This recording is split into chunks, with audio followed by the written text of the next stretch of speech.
with Jen and Pilotos. Hello, ladies and gents. Welcome to Robot Reviews.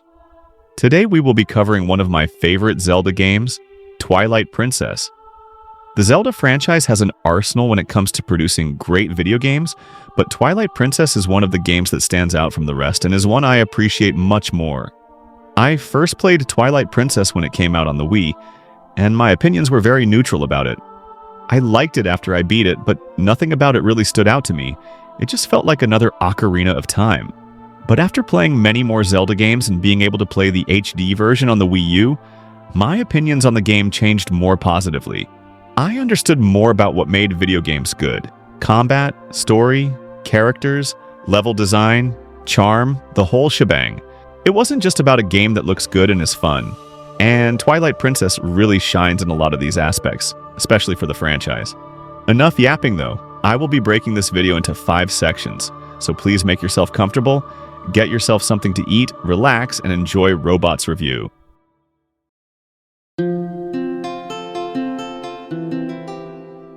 Twilight Princess starts off in Orden Village with our character Link and next to him Rust.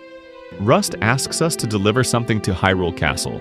We are then met with Ilia, who is taking care of our horse, Epona, the horse we will need for our adventure to Hyrule Castle.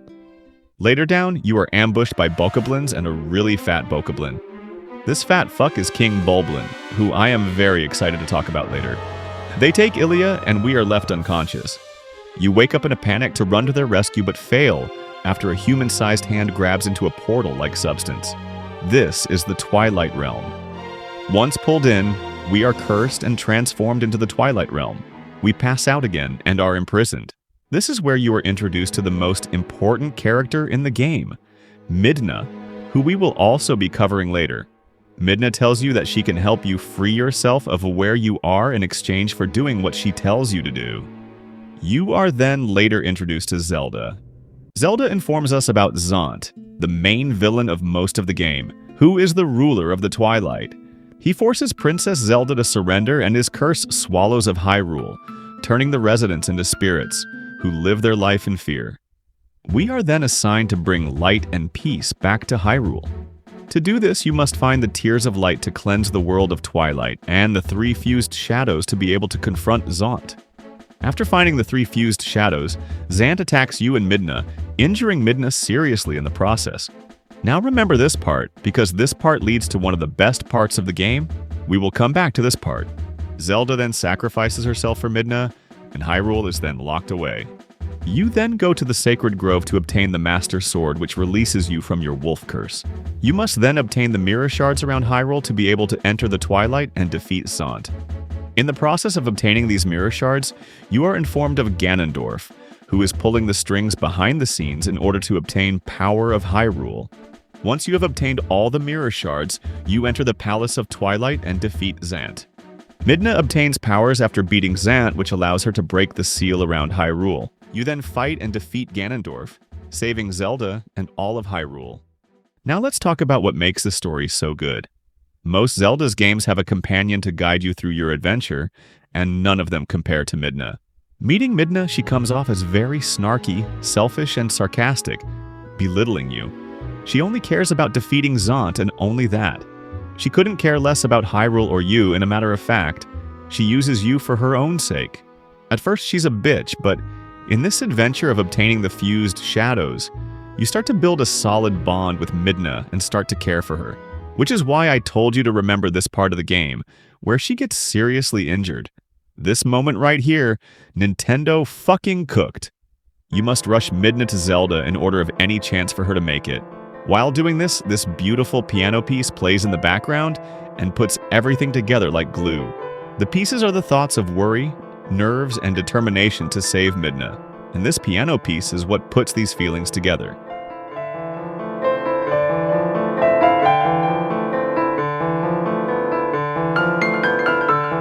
This part of the game is engraved into my memory because of how well it is put together. After this, Midna does a whole 180 and shows development and opens up. She shows care for Zelda's sacrifice and doesn't just want to save her people, but Hyrule as well. Midna is written so well, and it isn't just that she is a good written character. She is just a good companion. Zelda has a history of very annoying companions. Midna is consistent. She doesn't pop up at every moment to either let you know that your battery is low or that you have found a new species of a bug. She is there when you need it but knows her place. Midna is amazingly written and thought out. Now to backtrack a bit, I will say that Twilight Princess does struggle with its opening a bit. You spend most of the beginning herding sheep, reuniting a cat, showing these little shits how cool you look swinging a sword, and then it leads to the first of 3 of the Tears of Light. I will say this though, when you reunite that cat, you get this cool little scene.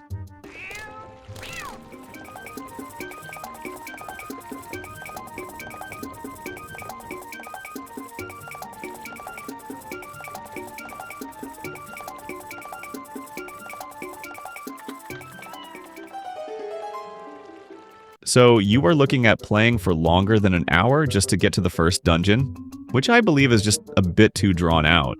It isn't anything too serious, but the game can just start off slow. I understand why they did it. They wanted to make you feel a connection with the characters like Colin and Ilia, which is great. Ilia is great. She loses her memory after the attack, which makes you feel motivated to help her. And Colin is just a kid who really looks up to you and wants to be like you. The game tries to make you feel like a regular dude doing regular shit. But I don't want to feel regular, that's why I'm playing a game where I turn into a fucking wolf. Speaking of the Tears of Light, I am not a fan of them either. They just feel repetitive, and having to do this 3 times is a bit much. The worst of the 3 is for sure the one in the Zora's Domain section. They are all spread out and makes getting all of them tedious. I will add though, seeing the Zoras under the frozen water was a very cool detail. One thing I do like about the opening though is when you must go back to Orden Village to retrieve your sword and shield. The game does a great job at making you feel very unwanted in this part of the game, and draws you into the gameplay. Sneaking around as a wolf, trying not to get caught, is always a part of the game that stands out to me. You also find out that you can talk to animals in this part, and they will help you and give you advice. Now let's talk about someone who also steals the spotlight in this game, Zant. Zant is built up so well in this game, and is brought up at perfect times. He is perceived as very mysterious and silent. We also see him pretty much still. He is just very calm and cold anytime we see him. Build this masked creature is very creepy yet very powerful, which builds up the anticipation to fight him so well. Yet when we do fight him, it couldn't be any more wrong. Once standing face to face with Zant, that whole Gary Cooper strong silent type bullshit goes straight out the window and he becomes very unhinged and unpredictable. Fuck, he was gay, Gary Cooper? We see him throwing tantrums and showing off his hunger for power, yet showing it in a weak manner. A lot of people thought that this was very underwhelming as a character, but I disagree. I actually love the whole 180, and it makes him so much more memorable as a character. And since we are talking about him, he also has a sick boss fight. He starts teleporting you to other areas you have fought previous bosses and you fight him in there. He is very unpredictable during these phases and very twitchy and outrageous. And the fast-paced music that plays while fighting him is perfect. It really sells that this man has truly lost it. I also love that the music is tweaked a little and has songs that are similar to the other bosses you have fought depending on what boss room you are in.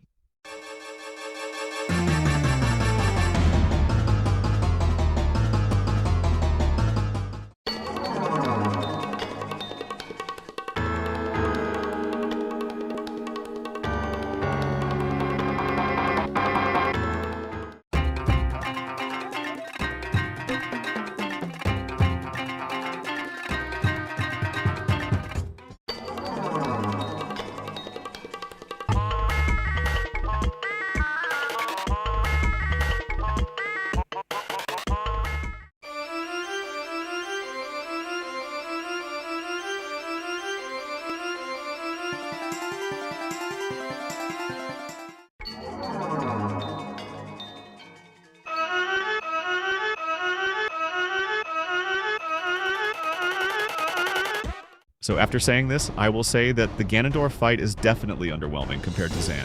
I will say that your final showdown with Ganon at the very end is cinematic, and makes sense for the true Zelda ending, but I believe that's why they put him in the game. For a Zelda ending, you know, an Ocarina of Time sequel type of ending. You don't see or hear about Ganon until halfway through the game, so it just feels out of nowhere and makes me feel that Nintendo wasn't comfortable with having a Zelda game end without fighting the Ginger Giant. Same with bringing back Zelda 2, I believe that they did not need to do that either. But the story of Twilight Princess is solid. Midna and Zant are implemented so well into the game, and so are the characters like Colin and Ilya. The game knows how to make you feel connected towards them. But that is enough about the story. Let's talk about where you spend your time in Twilight Princess. The setting of Twilight Princess at first is just a typical Zelda game. Big field, Hyrule Castle, a lake, and a volcano with rock dudes. I will say, the game feels very alive. The art style they went with in this game is loved by me. At first it did not click with me, and I thought it literally just looked like throw up mushed on a wall. But the art style has really grown on me since playing the HD version. They really worked their ass off making the characters, and the world feels quite alive, and it surely paid off. When you walk through Castletown, the world really just feels alive. It feels like everybody has somewhere to go and somewhere to be. Even in Orden Village, everybody there is your typical folk trying to make it through the week. One thing that Twilight Princess did well was the Twilight.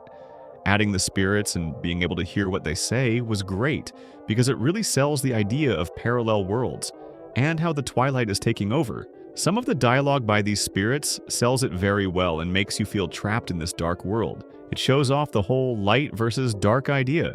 Now, with this being said, besides places like the Twilight and Castletown, the rest of the world feels a bit empty. You aren't really going to bump into something interesting besides a cave from time to time.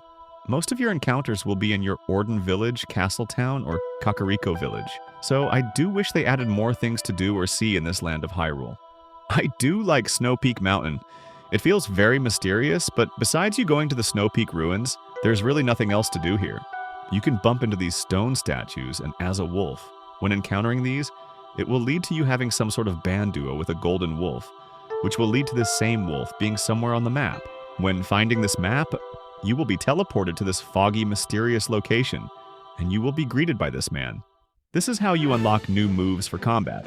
There are a total of 7 encounters with this dude. Also, this guy is supposed to be this dude, which is cool, but I don't know if it's confirmed. I do like this because it does give you a reason to explore the map, and some of the skills can help you in the game. I just usually spin attack every enemy until it's dead, but they are still helpful. This guy is also just cool. He has a lot of lore to him and tons of videos on him on YouTube because he is barely explained in the game. You will also be traveling this world with your horse Epona, who I do not like riding. Epona in this game feels so stiff and unresponsive. Most of the time I'm just riding into the walls because I wanted her to go left, but she started going left like an hour later. One thing I do like though is the fast traveling system. You will encounter these portals on the map and will be forced to kill these Squid Game looking guys. Once you have killed all of them, Midna will transport you to them whenever you want. I would like to add that for one of them you meet this woman and she delivers this Grammy-nominating scream.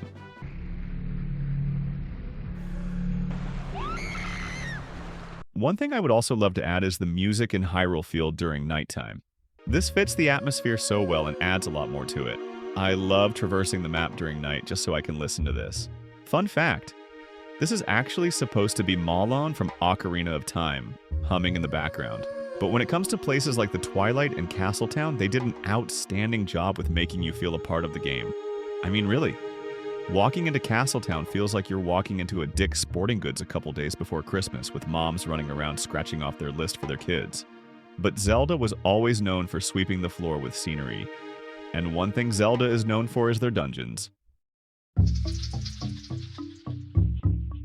Twilight Princess has the best dungeons in the Zelda franchise, and I don't even really think that is a hot take these days. The layout of these dungeons are just so well put together, and can sometimes add challenging puzzles. One of my favorite puzzles is actually in the Temple of Time, when you must take control of the statue and lead him back to the beginning. The dungeons also have really good themes and stay loyal to them. I would love to break down all of these dungeons, but I have a lot more I want to cover, and I don't want this video to be ridiculously long. So instead, I will go dungeon by dungeon and give my thoughts on them. The Forest Temple is probably my favorite first dungeon in all of the series. Needing the monkeys to help you progress in the dungeon is really cool, and makes it feel rewarding when you are able to free a monkey. Also, who doesn't like teaming up with monkeys? The mini-boss is also very cool, and I love that he helps you in the boss fight, lending you bombs to use your new boomerang you acquired. Goron Mines is really the only one I am not crazy about. The parts when you are using your iron boots walking around the roof is just way too slow and tedious, and it really takes the fun away from the dungeon. Lakebed Temple might have my favorite music in the dungeon. It sounds so creepy and used to creep me out as a kid. I will say Twilight Princess committed to the more dark theme, and they did it very well. The temple itself is not my favorite. It also has its moments of feeling slow, but the second half of the boss fight is very cinematic. Also, I will be covering these bosses more in depth later. No worries, they deserve to be focused on more. This is where the dungeons really start to peak. Arbiter's Ground is a fan favorite, and for a good reason. The dungeon has an amazing theme, being a place where the worst criminals were held. The dungeon is littered with enemies that fit the theme like Redeads and Poes. Having to find the 4 Poes around the dungeon fits the theme of the dungeon and adds to some fun puzzles. The item you get in this dungeon, the spinner, is so satisfying to use. There aren't many other times you're going to use it after the dungeon, but it adds a level of fun here.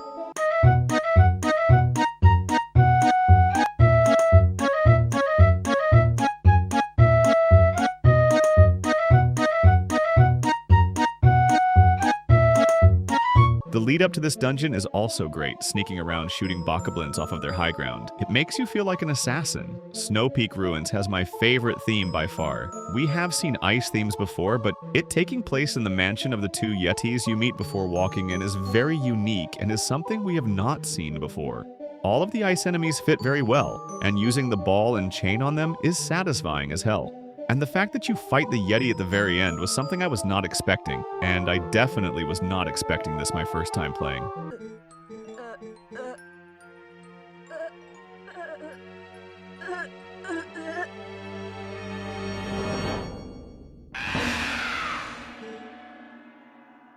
The Temple of Time has a bit of a lackluster item, but the puzzles in this temple are unique and force you to think, but this temple doesn't stick out as much as the rest do. I will say though, the music for this temple makes me feel like I'm watching a fucking episode of Jeopardy!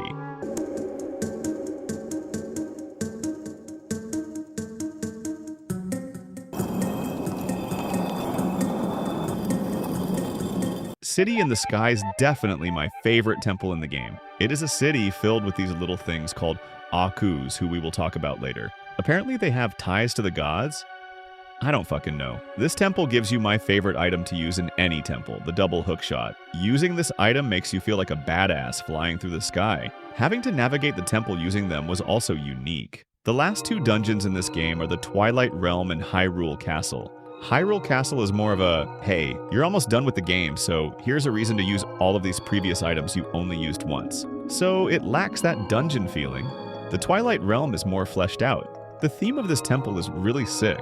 Having to bring the balls back while the giant hands follow you and try to take it back adds a level of stress in the temple, which I really like. Seeing the weird guys hanging out outside the temple is also a very nice touch. This temple gives me a feeling that I am somewhere I should not be. Anything with the Twilight in this game is an automatic win. In my book, I freaking love the Twilight. It is so sick. Twilight Princess truly does kill it when it comes to atmosphere. And this is one of my favorite parts in the game when it comes to that. You know what else this game killed it in? Their bosses. The enemies and bosses in Twilight Princess are amazing and fits the game's theme so well. The design of them is so cool and might have the best design in the series. Enemies like the Dark Nuts have my favorite design, and the combat just adds to how more enjoyable they are to fight. I mean, no means this is like some Souls-like combat, but for the series it has definitely improved up to this point. The skills you can learn add a layer of intensity and movement that flows well with the combat. This game also has amazing mini-bosses. I was really looking forward to fighting the Dark Nut because that is just the staple of every Zelda game when it comes to perfecting your combat skills, and in Twilight Princess they are definitely the toughest. Learning these skills can really pay off towards defeating these tough bastards. The other selection of mini-bosses like Death Sword and Dark Hammer just have such a cool design. I will be honest, I do not like the Dark Hammer fight too much, but he deserves a shout out because he is just cool. Death Sword is cool in every way. Not being able to see him at first and having to turn into a wolf to see him is really cool. I also really enjoy the Ook fight. I don't know what it is, the music fighting him puts me in a mood. Maybe it's the part where you spank his ass that I like. But one boss that thrives and I love in Twilight Princess? You remember when I told you to remember this fat-ass King Bulbin? Yeah, we are going to talk about how cool he is now. King Bulbin is the first main boss you encounter when him and his boys jump you. Later down the road, you will fight him 4 times. The first time you will encounter him is at Kakariko Village when he attacks the village and captures Colin, and this guy does jack shit about it. You then follow him while fighting on horseback. I will say I do not like the combat on horseback, and I am not crazy about it here. But the one time it does work is when you fight him on the Bridge of Eldin. You will fight him in a jousting type of fight. It is really cinematic, and it leads to this fucking awesome shot after beating him.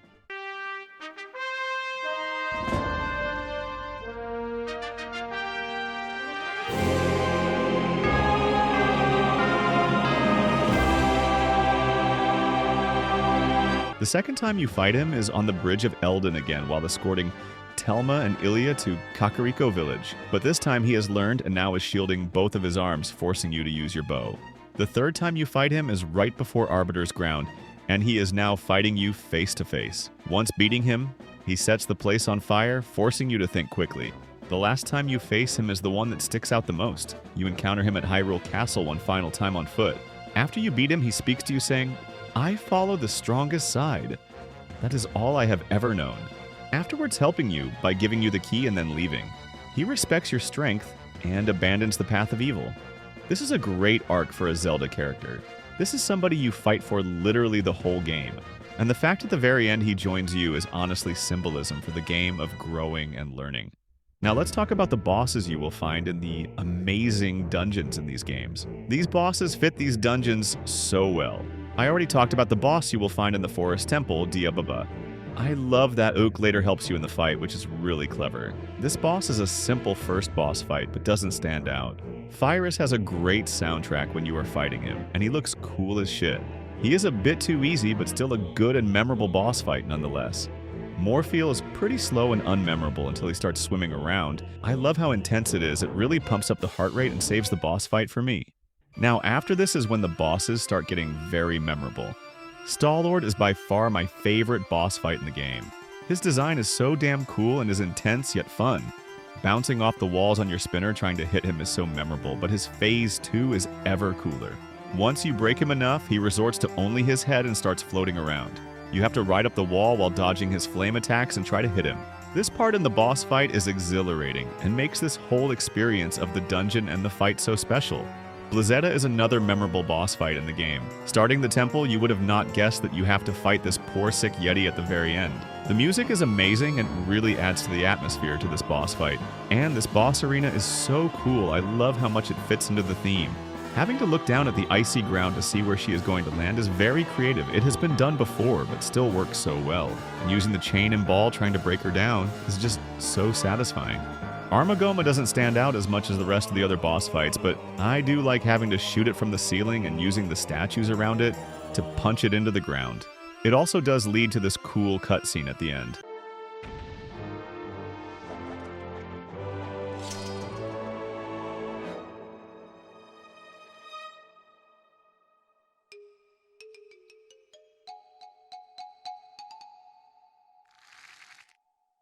Agarok is very memorable.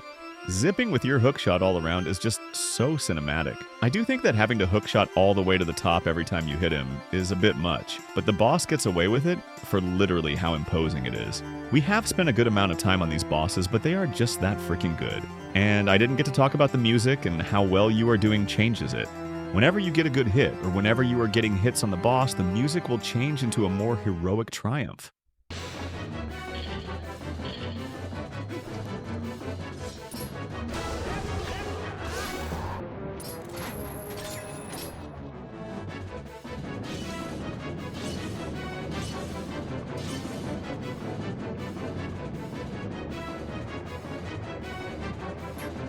Twilight Princess doesn't just clear with the dungeons in the series, but it also clears with the bosses and enemies. Their design makes them stand out and reek of a gothic art style Nintendo was going for. I have spent a lot of time on this, so we will now transition into what Nintendo usually kills at, their characters and side quests in their Zelda games. Well, usually. Zelda always has a resume when it comes to their quirky characters that all stand out from each other, and Twilight Princess fits into this as well. There are so many characters that stand out. For instance, Telma, the woman at the bar. She shows a mother type of personality and steps up for Ilya when no one else could. There is also Renato, who is the caretaker of Colin and the others, and gives them somewhere to hide while Twilight takes over. I remember this dude as a kid because I always thought he was a girl and his hair always looked like churros to me. These two are main characters that matter in the story. This is where I love Zelda, characters that have nothing to do with the story, but they can end up being the most memorable. The postman was always one of my favorite characters. It wasn't his first appearance, but seeing him sprint to Link to deliver his mail was always so funny to me and instantly made him one of my favorites. I also love that you can find him in places like Zora's Domain and Telma's Bar. A man that is truly dedicated to his work. A character I told you to remember, Aku, or, well, the Akus. You first encounter this weird little shit in the forest temple, and then you have other encounters with this thing in other temples. Their purpose in the dungeon is to teleport you out of the dungeon and bring you back to exactly where you were. These things stand out so much because, literally look at them, even Link is like, what the fuck is this? You then later find out that they're like literal geniuses and might be gods. There are also other characters like the clowns, Agatha, and Giovanni, two characters we will get into later. So you definitely have a lot of characters that stand out, but this is where my biggest flaw with Twilight Princess comes. The side quest and extra content are just so weak. Most of the side quests in this game are either fetch quest or just donations. The two donation side quest is the man in Castletown and Malo. The man in Castletown will ask you for donations, and when you eventually donate enough, a heart piece will come down for you. That is pretty weak. Malo's quest also involves donating your money. Malo is trying to expand his business, and to help him do this, you need to donate 1,000 rupees to help for the repairs of the Elden Bridge. Once doing that, you will need to transport a thing of hot spring water to a Goron near Castletown. I fucking hate this step. You are on a timer the whole time, and if you get hit by an enemy, you will drop it and have to do it over. If you try to put it down and hit the non-stop enemies that spawn in, it will most likely go cold and you will have to start over. This step is just so aggravating and is not fun. So after doing that, you will be given a heart piece. You will then need to donate even more rupees to Malomart so they can expand their business to Castletown. Once this is done, you can now purchase the magic armor set there for 598 rupees. The 598 rupees you already donated. I do like this quest for its charm. Malo is a funny character with funny dialogue. He has potential for a good quest, but this is just not it. This just feels way too grindy and takes away from the charm of the quest. Especially that stupid-ass spring water step. Fuck that part. The other quests that stand out are Agatha's quest and Giovanna's quest. Agatha is a character you can encounter in Castletown, and she has a weird obsession with bugs. Like perhaps a sexual one. There are bugs around the game, and the ones you locate, she will give you rupees for it. If you locate all of them, she will reward you with the giant wallet, which allows you to hold up to 2,000 rupees. Now, this is a good reward and not necessarily a bad quest. My main problem with it is that she rewards you with a shit ton of rupees and then gives you a wallet to hold all these rupees. So most of the time, your wallet is already capped out. I do like this character because she is another weird Zelda character, which I just genuinely love. Weird Zelda characters are my freaking cream and sugar in my coffee that I live for, but her quest isn't that rewarding. Giovanni, on the other hand, has a cool story to it. Giovanni is a man that was cursed because he sold his soul because of his greed, and now him and his cat are stuck as golden statues. You must find 20 Poes around the map, get their souls, and bring them back. You then find out that this did not fully free him, and you must get all of them. So there are 60 Poes around the map, and they only spawn in at night. Now this doesn't sound that bad, but what makes it so time-consuming and honestly not that much fun is that Twilight Princess does not have any sort of daylight-night changing system. You cannot play a song or do anything to change it from day to night. You literally have to wait for it to turn into nighttime. I can't tell you how many times I find a Poe, ran up to it to try to kill it, and then being a second too late and it despawns. I mean, literally look at this bullshit.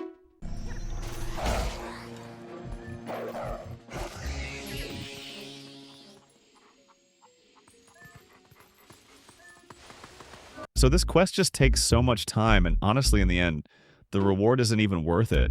You get 200 rupees. What is more rewarding is seeing him crying in Telma's bar because his girlfriend left him while he was too busy being, gold. This quest is way too fetchy and could have been so much better if they added a way to change the time of day. What really bothers me about this is how much potential this town has. I said it already, look at how alive Castletown looks. There's so much potential for amazing side quests here, but they just lack it so badly. It pains me how much this is a swing and a miss. I will say that there are quests I do like. I always like the bow side quest in Kakariko Village where the kids put up targets for you to hit, and if you hit all of them, you get a piece of heart. One quest I really do like is the Hidden Village quest. Well, I will say that you do have to come here for the main quest to get Impa to help you with Ilya's memory. But before you do that, you have to clear the whole village of the Bokoblins around. Probably should have brought this up earlier in the video. This part is actually really cool. But this part also holds a cool quest. If you talk to the chicken in the back as a wolf, he will ask you to keep the cats company by talking to all 20 of them. This leads to you having to find all 20 of them. And if you do so, you are rewarded with a heart piece. Yes, this could possibly be considered a fetch quest too, but this quest has charm, and they are all compact as well. This quest was always memorable to me because who doesn't like giving cats company? One quest that also stands out a lot is the Cave of Ordeals. The Cave of Ordeals is found in the Gerudo Desert and is essentially a 50-floor dungeon of just slashing enemies. It sounds very simple, but we all play Zelda for the cool enemies in combat, and you are able to appreciate it with this. And I'll tell you what, it can get very hectic. It might be a little bullshit having to fight 3 Darknuts at the same time, but either way brings a fun challenge to the game. I would have liked a bit better of a reward, but at the same time, an empty bottle is great as well. These quests do stand out from the rest, but it is not like they are quests that are diamonds in the rough. They are just good. Twilight Princess could have seriously used some work on some better side quests, and it pains me that they are just so weak. Another thing in this game I do not like is how there are so many mini-games. It is not like they are bad, don't get me wrong, but some of these could have been used for cool, interesting quests. There is the Star minigame in Castletown, the minigame in Lake Hylia, the other minigame in Lake Hylia, and the herding minigame in Orden Village. But this is how you get most of your rewards, either these or caves. Like I said, I don't mind these, but I would have rather seen more meaningful and unique quests than minigames. The last thing I would like to rant about are the stamps. Holy hell, are these so disappointing to come across. The worst feeling in the world is finding a chest, opening it, and getting a stamp. And there are a shit ton of them, so you will be disappointed a good amount of times opening up chests in this game. Like I said, these characters are poppy and unique, but they just don't add any extra content. Imagine how cool it would be if you could go back to City in the Sky and help out the Yakuza with something. Or even help out the postman with his mail in a cool way. Or even help out Telma with her bar. There was so much potential for cool quests with all of these unique characters, but like I said, swing and a miss. It doesn't make the game shit, not at all, but it definitely is an issue that disappoints me a lot whenever playing Twilight Princess. Twilight Princess is a game that highlights the beautiful and impactful relationships in the game and how alive their environment is. The game absolutely sweeps the floor with their dungeons and bosses. The game tears at your heartstrings with characters like Midna, Colin, and Ilya. I really do love Twilight Princess, and Twilight Princess is definitely a top 3 Zelda game for me. The game has such an amazing companion, and I love the moments Link and her share in this game and the growth Midna experiences in the game. I always look forward to the dungeons and bosses in this game, especially characters like King Bubbulin and Zaunt. The game definitely has its flaws like a lack of extra content, but I still love this game. It really just is a great experience beginning to end. Thank you everybody for taking the time to watch this video. I really hope you enjoyed it. My final score for The Legend of Zelda Twilight Princess is a 9.1 out of 10.